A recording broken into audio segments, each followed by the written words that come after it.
Hey everybody, my name is Josh the RV Nerd. Welcome to Advantage One RV today, where this is not a repost. This is a very nearly identical 330RL Laredo. It's a triple slide with a bedroom slide, big front closet, opposing living room slides, island, camp kitchen, direct facing entertainment, partridge in a pear tree, 2-air, auto leveling, all the trimmings. It's a travel trailer that is frankly fit for a lot of full-time RVing if that's something that you're looking for. It'd be great to just have parked on a seasonal site. There's nothing that says you couldn't tow it whatsoever. And I mean, there's still the original factory sticker on the TV for the outside camp kitchen. It was not used a whole terrible amount. It is in truly like new shape. And if you missed the first one that left here after just a couple days of arriving, this is a neat little opportunity to maybe take a second swing at something like that.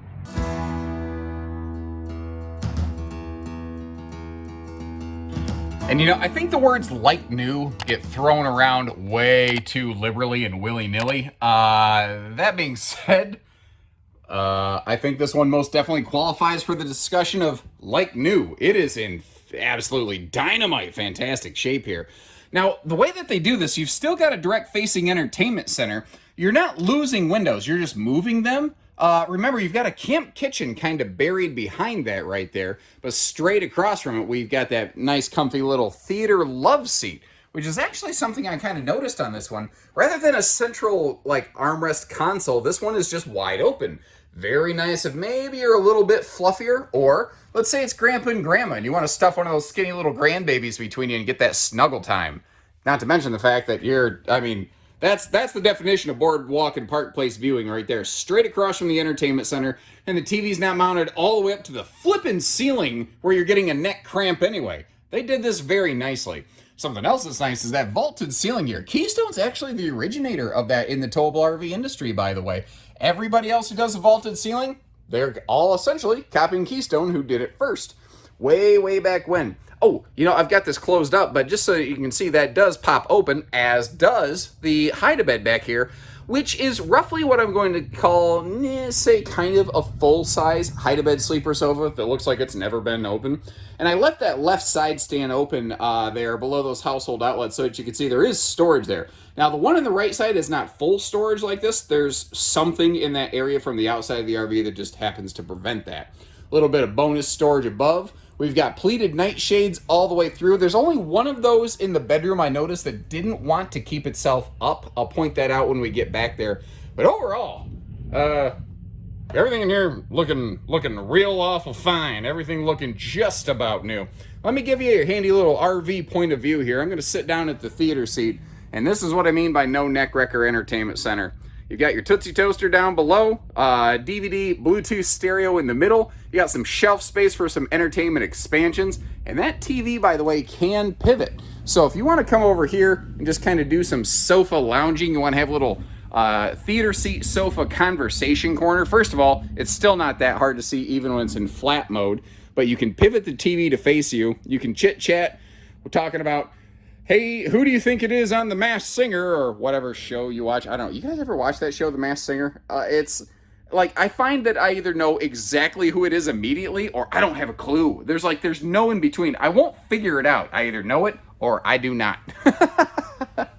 Now you notice over here, this is a dinette, and this is the one major difference from the other 330RL Laredo that we had in stock recently. And it actually surprises me more that I don't see more dinette models like this out there. They're almost always freestanding tables, because this gives us that extra bonus little sleeper, not to mention some very handy storage space down below that a lot of these trailers, you know, they could really benefit from. That being said, I think this one overall does have some pretty decent storage space. It's also got a very nice island. Might as well knock that out while we're standing here taking a look at it. Pop that sink cover off. See, nice stainless farm sink and double wastebaskets down below with drawers to the floor, basically. This RV has 8 kitchen drawers. That's awesome. That is, you know, that's octopus level awesome, because, you know, octopi have 8 legs. Never mind, you get it, or you don't. It's not funny either way. I don't know why I tried so hard. It was a bad joke, okay? I understand. Moving on. Cracking everything open here. You see that the refrigerator's not moldy, fuzzy, furry. That's a larger 22-inch oven, by the way. Again, drawers, even that full-length drawer under the oven. Similar to the refrigerator, the microwave's not full of gunk, and some nice pantry space over here next to the, well, additional storage and the little entry area coffee bar right there. That is sized very nicely, by the way, if you want to put a little Keurig machine right there. Handy little traveling tip for you. Get just a general Rubbermaid plastic tote when you're traveling. Set it on the floor right there. Set the coffee maker in it. It'll basically stay right where it needs to. And then when you get to your destination, pop it back up top, stuff the Rubbermaid container under the bed or something like that, and you are going to be good to go. A little tip there for you from your Uncle Josh. Not real complicated, obviously, but it works. Now, the bathroom here is actually pretty decent. I'm going to call it pretty fluffy friendly. And that's really actually dating back years ago. Haylett RV down the street, we used to be a Laredo dealer. And they had a thing that they called life-sized. Their whole point of the RV was that everything was going to be life-sized for American-sized people. Because it seems like the RV industry thinks that everybody is 5'3" and weighs 125 pounds. And I think you and I both know that is certainly not the case, not even close to average anymore. So you've got that large shower, handy little corner area right there. And with the vaulted ceiling and the skylight, you're probably going to have to be about 6'5" before headroom becomes an issue in that shower. Another neat thing Keystone does is they fully frame out all of their door jambs. They actually put studs all the way around them. And a lot of people don't realize the walls in most RVs are essentially just hollow. There's just nothing in them. There's no insulation. There's rarely a whole lot of structure. That is another thing that Keystone does as a whole. It's like it's true on the Cougars, the Montanas, the we carry, and it's true on this Laredo right here. If you weren't aware, a Laredo, a Cougar, and an Outback travel trailer, they're all sister cousins. Oh, no, that didn't sound good. You know what I mean. They're related. They're in the family. Their physical structure is essentially identical. It's just their floor plans and their appointments vary. Now you see that second air conditioner was installed in this one. Big front closet in there. And you know what I didn't check? I did not check. Does this have washer dryer hookups? I don't see any, so I don't believe it has that feature. There is certainly enough space here. Somebody could probably DIY a dryer vent, and there's obviously power outlets nearby. That's something that I think you could make work if you are so interested. And really, that's kind of one of the nice things about finding one of these in such nice shape in the used RV market. If you wanted to, you could spend a little money, even paying a handy person, you know, a skilled craftsperson, to install some of that stuff and probably still be less than a brand new copy of one of these today. Now, that's a 60 by 80 True Queen, by the way. I like those breeze windows on both sides of the bed. Get some fresh air going on those cool summer, spring, fall nights and mornings. Oh, you get the best sleeping out of those. Am I right? It is not king capable, though. The slide is just not wide enough to pull that off. Now, this thing has full underbed storage. That I didn't want to skip over that and miss that. You can see how the struts are there for easy lift. There's a separate compartment specifically for outside of the RV. So I kind of like how they split that up so your stuff doesn't shift inside to outside and kind of mix and merge smells, you know. And just to give you an idea of the size and the depth of the drawers on this dresser array right here. Now, quick view for you here in this Laredo in travel mode. Thankfully, with that sliding door right there, you're always going to be able to get in and out of the bedroom. The bathroom is right next to the entry door, so that's an absolute no-brainer. But I will tell you, this big sucker is probably best used at a destination because with the living room slide closed, you could take a step here and stand in front of the island, but that is pretty much all you're going to get to. Hope you appreciate the, when we take the extra time and effort to close these slides up for you to show you just that little bit of extra information not everybody does. And this thing looks absolutely phenomenal. I'm seeing absolutely no signs of like harsh weathering, degradation, anything like that. This has slam latches and magnet holdbacks for easy access to all the outside compartments, whether it's this pass-through or the area under the master bed. We do have the ground control automatic leveling system here. So, one push of a button does all the hard work for us. And you see how there's the handy little easy carrier there? That is the hose kind of caddy for your stinky slinky sewer hose to make sure that that's not going to mix in with all your fresh water and camping stuff.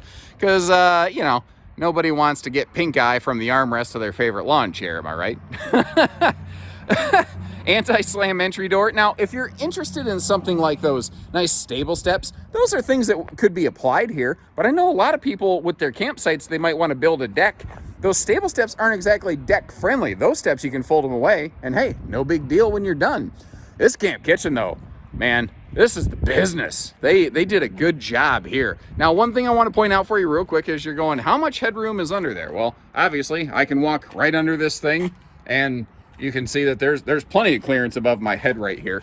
But what I like about this thing is, again, it's an outside kitchen and entertainment combo. So we've got a big fridge, we've got the cooktop, we've got all the things that make an outside kitchen. They churched that up a little bit with a microwave. You can see me talking to myself with my hand motions there and the reflection of the television. I'm constantly talking to myself over here, like with my hands as I'm presenting, but you folks never get to see any of that except in a reflection every now and then. But look at this. So the TV, it actually is on a like slide and swing arm mount. You don't have to take it off and on. It stays right there, and it basically recesses into the camp kitchen, lets you close the door. But down here, it is a true separate 2-zone entertainment. That is Bluetooth, that is stereo, but what's kind of cool about this, it is also DVD. So it is, like I said, any function that you're gonna have on the inside of the RV, you have that full entertainment function going on the outside of the RV as well. You can see the sticker still on the spare tire, which is obviously not really seen the light of day. We've got the slide awnings keeping us protected. I'll jump up to the roof before we're all said and done here. Something I wanted to show you though is next to the spare tire, previous owners added a little bolt-on hitch. Obviously you're going to want to slide the spare tire a little bit to be able to utilize that in any sort of fashion. But if you wanted to, you could maybe use that for like a bike rack or something. That being said, RV bumpers are rated for about 200 pounds. I don't recommend getting too awful cute with that back there. I have only seen it once or twice. It is very rare, but I have seen some people like tear some of the steel on the rear bumper by going with like a spare tire and a 4-bike mount on there. Again, I've only seen it once or twice, but it is possible, and it really doesn't take a terrible amount to do that, because you think, you know, a couple bikes, a spare tire, that doesn't weigh very much. No, to just carry it, it doesn't. But when it's bouncing down the road on the tail of the RV, all the way behind the tires, it's just like when you see some footage of a kid in the back of a school bus getting blasted against the ceiling of that thing. You know what I'm talking about. We've all seen that footage. It's violent back there. So you want to keep the cargo on your bumper as minimal and as light as possible. One thing I wanted to make sure I showed you here, well, two actually, is under the headboard of the bed, you can see that we've got like a totally separate compartment. So you do have separate inside and outside. And it kind of threw me for a bit of a loop initially. And then I realized, I was like, what is that funky color? They cut down almost like an office roller mat, so that if, you know, the hose, or if your 50-amp cord here, let's say that was a little wet because you packed up shop in the morning, you're not putting moisture on carpet, which is then going to smell musty and moldy and mildewy directly under the headboard area of your bed. That is a smart, simple, inexpensive little camping hack. And again, this is all easy one-hand operated. And you notice that the hinges here are sealed. That's to keep water out of those when it starts freezing. One other thing before we jump up top, we're actually going to get down below just to let you see the enclosed underbelly. But it does have, I believe, a radiant package as well as a 35,000 BTU furnace, which means this is going to do pretty good in the cold climates. And I am not surprised. Things up here are looking pretty good. It looks like it's been stored outside for a little bit, but nothing that, like, there's no severe weathering. The seals, even around the skylight, everything's looking good. Your termination strips are looking right. I don't see anywhere where the seals are starting to look chalky and dried out, which means that's when you, like, they start to look chalky and dried out, and then you get a leak. So this isn't even at a stage where I think you need to start doing some proactive touch-up beads. This is just ready to go. This is what you want to find. So if you missed the first one, like I said, this is not a repeat. We got another one. And if you have no idea what I'm talking about, if you didn't see the first video, either way, we still have a good camper here that's available for you. We can get it delivered to a site for you if you give us a call. We can arrange for all that, hitching, parts, financing, whatever you need. We can do all this stuff. So if she looks right, give us a call. Let's get you camping. Take care, stay safe, have fun, and have an A1 day, everyone.